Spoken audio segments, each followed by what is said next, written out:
ચાલો ખેડૂત મિત્રો, બહુ અગત્યની માહિતી આપવા જઈ રહ્યો છું. 16મો તાલીમ કેમ્પ વિશેની માહિતી આપું છું. તમે તાલીમ કેમ્પમાં આવી શકો કે ન આવી શકો, પરંતુ તમે જો ખેડૂત હો તો આ વિડીયો પૂરો સાંભળજો. તમને ઘણી બધી માહિતી અને માર્ગદર્શન અને ઉપયોગી માહિતી જાણવા મળશે. તાલીમ કેમ્પમાં આ વખતે સ્પેશિયલ શું છે એ બરાબર સમજી લેજો. ભૂમિ સીમાંકન એકદમ સરળ ભાષાની અંદર માહિતી અને માર્ગદર્શન આ તાલીમ કેમ્પમાં હું આપવાનો છું, જેથી કરીને રીસર્વે સંબંધિત 10 વર્ષથી જે ખેડૂત હેરાન થાય છે એના માટે જે ભૂમિ સીમાંકનની એસઓપી, દબાતી જમીન, કબજા ફેર, ઘટતી જમીન વગેરે માટે જે પાડોશીની પરમિશન લેવાની છે આ વખતે નીકળી ગઈ છે, એના માટે અલગ અલગ કેટેગરી છે, એની સંપૂર્ણ માહિતી હું આ વખતે આપીશ, જેથી કરી અને તમે આ યોજનાનો લાભ લઈ શકો. યાદ રાખજો, આ વખતે જો ચૂકી ગયા તો કોર્ટ કચેરીના ધક્કા ખાવા પડશે. અત્યારે પણ સમજાય છે કે આકૃતિ ફેર હોય, કબજા ફેર હોય, જમીન દબાતી હોય તો 2 લાખથી 5 લાખના ખર્ચ ખેડૂતને કરવા પડે છે. આ 1 પણ રૂપિયાના ખર્ચ વગર આ કામ નવી એસઓપી મુજબ થઈ જવાની પૂરી શક્યતાઓ અને આશાઓ છે. એટલે આ બાબતે હું સંપૂર્ણ માહિતી માર્ગદર્શન આપવાનું છું. એ સિવાય રેગ્યુલર જે તાલીમ આપણે આપીએ છીએ એ તો છે, જેમ કે કૂવા બોર ચડાવવા, એના માટે સોગંદનામા અરજી કરવી, ભાઈઓ ભાગ થાય ત્યારે ભાઈઓના આવા પાણીના ભાગ આપવા, જ્યારે અન્ય વ્યક્તિને વેચો તો આવા ભાગ કેવી રીતે કમી કરવા જેથી કે આવનાર વ્યક્તિ સાથે કજિયા કંકાસ ન ઊભા થાય. આ બધી રેગ્યુલર બાબતો તો આપણે જે શીખવાડીએ છીએ એ શીખવાના છીએ. પાણીની પાઇપલાઇન, હલણ, પાણીના રસ્તા, ટાંકા, વૃક્ષો વગેરેને 7 નંબરના રેવન્યુ રેકર્ડમાં કેવી રીતે ચડાવવા, આની સંપૂર્ણ માહિતી, માર્ગદર્શન અને રીત અને ઓનલાઈન રેકર્ડ સાથે આપણે શીખવાડીએ છીએ. વારસાઈ આંબો બનાવવો, પેઢીનામું, સોગંદનામું અથવા તો સહમતિ પત્રક, હવે જે ડેક્લેરેશન છે એની અરજી, ઓનલાઈન આઈઓઆરએની માહિતી અને ઓનલાઈન અરજીઓ કેવી રીતે કરવી તથા હયાતીમાં હક દાખલ કરવા, એના માટેના એગ્રીમેન્ટ, સમજૂતી અને એમાં શું ધ્યાનમાં રાખવું જોઈએ જેથી કે આવનારા ભવિષ્યમાં પેઢીઓમાં કજિયા કંકાસ ન ઊભા થાય, કે ડિસ્પ્યુટ મેટર ન ઊભી થાય, કે કોર્ટ કેસ ન કરવા પડે. એ સિવાય અન્ય વ્યક્તિને જ્યારે જમીન વેચો ત્યારે આવા હક કમી કરવા અથવા તો સંયુક્ત ખાતાની વેચણી કરો તો પણ શું ધ્યાનમાં રાખવું જોઈએ, એની ઓનલાઈન આઈઓઆરએ સહિતની માહિતી શીખવાડવાનો છું. એ સિવાય કોમ્પ્યુટરાઇઝ રેકર્ડ થયો ને એટલે જૂની ક્ષતિઓ હજી ચાલી આવે છે, આવી ક્ષતિઓ ધ્યાન દોરી અને તમારા રેકર્ડમાં કેવી રીતે દૂર કરવી અને સુધારણા કેવી રીતે કરવી એ શીખવાડું. વસિયત, ભેટ, અદલ બદલ, દસ્તાવેજ, આવી 5 આઈટમ છે. એને રેવન્યુ રેકર્ડમાં ચડાવવા માટેની સંપૂર્ણ રીત, એની કેજેપી, દુરસ્તી અને કાચી નોંધ પડે તો આવી ભૂલ સુધારણા હોય તો એ કેવી રીતે કરવી. આમ તમારા વકીલ તમે જાતે બનો એ રીતે સંપૂર્ણ માહિતી દરેક તાલીમ કેમ્પમાં હું આપું છું. એ રીતે આ તાલીમ કેમ્પમાં આપવાનો છું. ડીઆઈએલઆરમાંથી મળતા ડોક્યુમેન્ટ, ફેશન પત્રક, આકારબંધ, સિમ ખરડો, સ્કેચ, ગુણાકાર બુક, કેજેપી, જૂના આપણી રજિસ્ટરની નકલ, આવી બધી ડોક્યુમેન્ટ કેવી રીતે મળે એના માટેનું પરિશિષ્ટ 5 અને પરિશિષ્ટ 6 એ બધી બાબતો આપણે પ્રેક્ટિકલ સાથે ખેડૂતોને શીખવાડીએ છીએ. એટલે પોતાનું આખું ટાઇટલ પત્રક જે છે એને રેવન્યુ રેકર્ડ કહેવાય એ કેવી રીતે ચોખ્ખો થાય અને પોતે ડોક્યુમેન્ટ કેવી રીતે કરી શકે એ.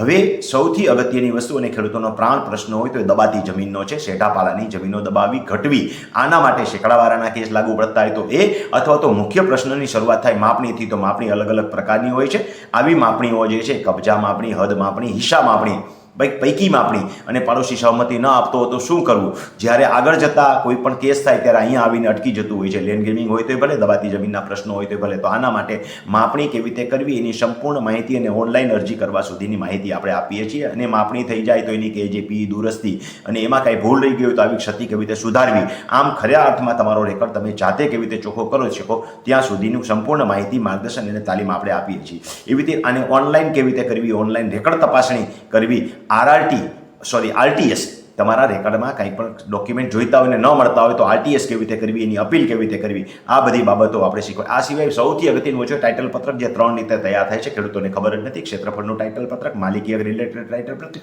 અને મૂળ ખેડૂત ખાતેદાર સર્ટિફિકેટ મેળવવા હેતુનું ટાઇટલ પત્રક. આ તમામ બાબતો આપણે શીખવાડીએ છીએ. આના માટે ટાઇટલ પત્રકમાં ક્ષતિઓ જણાતી હોય તો ખેતરના નામની સુધારણા, સામાન્ય ક્ષતિ સુધારણા, ટાઇટલ નીચે એક પરિપત્ર છે એના આધારે થઈ શકે. નામના સામાન્ય ક્ષતિ સુધારણા હોય તો કેવી રીતે થઈ શકે, ખૂટતી નોંધ કેવી રીતે શોધવી અને ઉમેરવી અને નકામી નોંધો કેવી રીતે દૂર કરવી, આમ આખું ટાઇટલ કેવી રીતે તૈયાર કરવું એ શીખવાડું છું.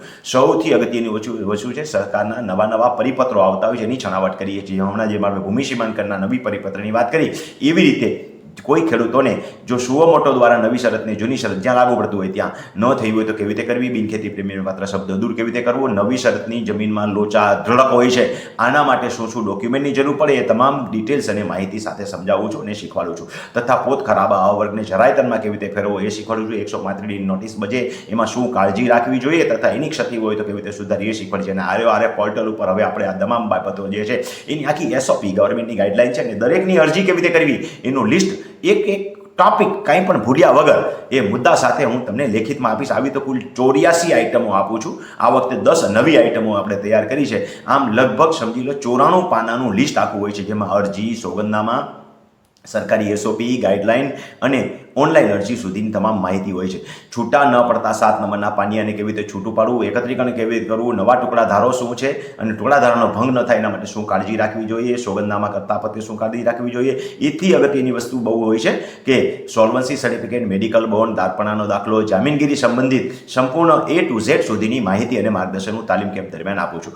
હવે અપ્રાપ્ય જન્મ મરણના દાખલા ઘણાના હોય છે, એ ન મળતા હોય તો કેવી રીતે કઢાવીને સંપૂર્ણ માહિતી માર્ગદર્શન આપીએ છીએ. જૂના ડોક્યુમેન્ટનું લિસ્ટ આખું આપણે આપીએ છીએ. ભાઈ ભાગ અને જમીન ખરીદતી વખતે શું કાળજી રાખવી જોઈએ એ તો આપણે કીધું, જેથી કરીને કજિયા ન થાય એ બાબતો આપણે શીખીએ. એમ છતાંય જો કજિયા થઈ ગયા હોય તો RRT કેસ અને RTS કેસમાં તમે વકીલ રાખ્યા વગર જાતે લડી શકો, જેથી કરીને તમારા લાખો રૂપિયા ખર્ચાતા બચી શકે. આના માટે તાલીમ કેમ્પના તમામ વિડીયોની અંદર તાલીમ આપી અને વિડીયો પણ હું યુટ્યુબમાં મૂકું છું, એટલે કંઈ કમાવા માટે કરતો નથી.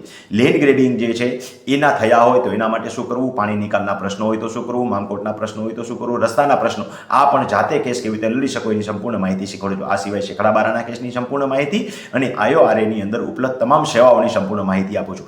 આવી તમામ બાબતોની જાણકારી તાલીમ કેમ્પની અંદર A to Z સાથે આપું છું.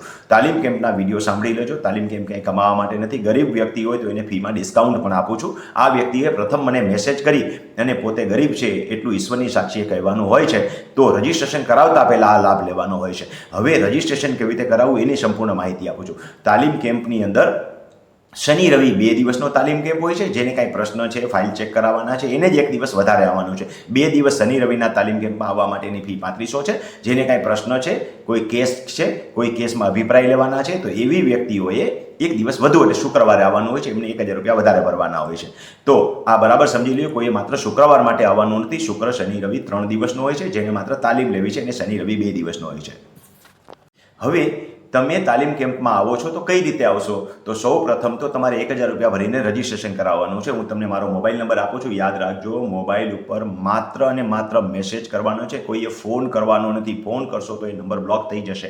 98 98 10 44 94 98 98 10 4494 98 98 10 44 94 પર રજીસ્ટ્રેશન કરાવી 1000 રૂપિયાની રસીદ તમારે મને મોકલી આપવાની રહેશે. આ નંબર ઉપર ફોન કરવાનો નથી, માત્ર મેસેજ કરવાનો છે.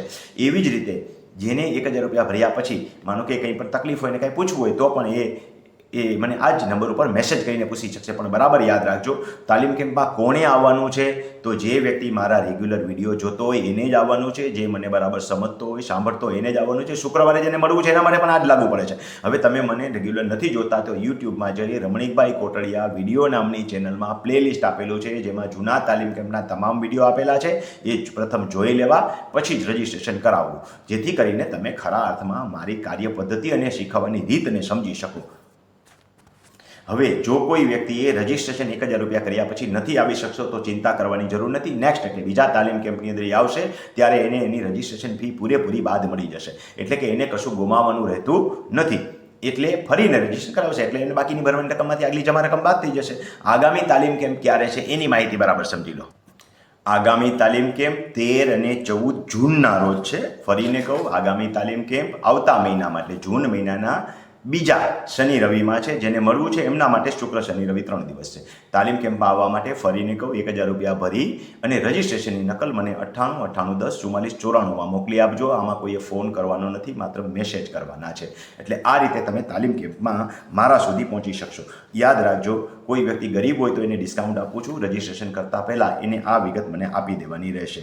દક્ષિણ ગુજરાતના પ્રવાસ દરમિયાન હું જે લોકોને મળેલો છું, એટલે આદિવાસી ટ્રાઇબલ એરિયાના જે ગરીબ ખેડૂતો છે, જેને જે સભાઓ કરી એટલે 6 જગ્યાએ જે ખેડૂતો મને અલગ અલગ મળેલા છે, એમને હું આવવા જવાના ટિકિટ ભાડા પણ આપવાનો છું. એ લોકોએ પણ સમયસર રજીસ્ટ્રેશન કરાવી દેવા, તથા રજીસ્ટ્રેશન કરતી વખતે મને કહી દેવું કે ટ્રાઇબલ એરિયામાં મારું નામ આ છે ને આ સેમિનારમાં હું આ જગ્યાએ હાજર હતો, તો તમને આવવા જવાના ટિકિટ ભાડા પણ મળશે. તાલીમ કેમ્પમાં હું ક્યાંય કમાવાની પ્રવૃત્તિ કરતો નથી. કોઈને એવું લાગતું હોય તો એને તાલીમ કેમ્પમાં આવવાની જરૂર નથી. તાલીમ કેમ્પમાં જે શીખવાડું છું એના પણ વિડીયો મૂકું છું, અને મારા તાલીમ કેમ્પના હિસાબોના પણ વિડીયો છું. તાલીમ કેમ્પનો મારો મુખ્ય ઉદ્દેશ ખેડૂતોને પગભર કરવાનો છે, આત્મનિર્ભર કરવાનો છે, પોતાના રેવન્યુ ચોખ્ખા કરવાના છે, જે કરીને ભવિષ્યમાં કોર્ટ કેસના કજિયામાં ફસાય નહીં અને વારસામાં ખરેખર મિલકત આપે કજિયા નહીં. આ હેતુથી તમે જો તાલીમ લેવા માંગતા હો તો આગામી તાલીમ કેમ્પ, આમ તો દર મહિને એક તાલીમ કેમ્પ હોય છે, આગામી તાલીમ કેમ્પ જે છે એ જૂન મહિનાની 13 અને 14 તારીખના રોજ છે. તેનો લાભ અચૂક લેજો અને એના માટે રજીસ્ટ્રેશન કરાવી રિસિપ્ટની નકલ મને મોકલી આપજો.